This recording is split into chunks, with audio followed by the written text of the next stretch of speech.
Welcome to our review on decay and recycling.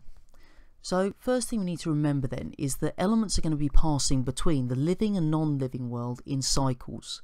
So what we actually find is that living things will take up some of these elements, and then when they die they're going to decay, and those will then be returned to the non-living world before being taken up again. There are two main groups of microbe involved in decay, and you should remember these for your exam, which are bacteria and fungi. Now, what we as humans can actually do is we can use these microbes to help break down our waste. So if we think about the idea of a compost bin where we've got all our grass cuttings and leaves from the garden, then if we put them in a compost bin and leave them, they will break down and eventually form this compost which we can add to our gardens. And the reason it does so is because of the bacteria and the fungi.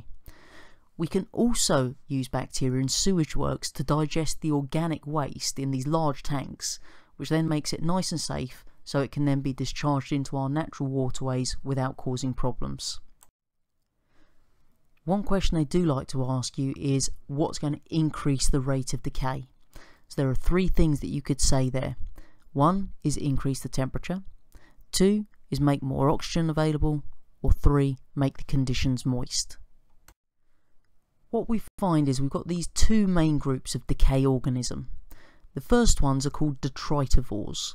Now these are things like woodlice and earthworms, and what they actually do is that they eat small parts of dead material which when it's inside their body will be digested, and then they're going to release it as waste. And as a result of this we increase the surface area. Now the second type of organism are the decomposers, which are our bacteria and fungi, and they chemically break down that dead material to release ammonium compounds back into the soil. And the good news is those detritivores increase the surface area for the decomposers to then work on. So they work together to break down all of this waste material.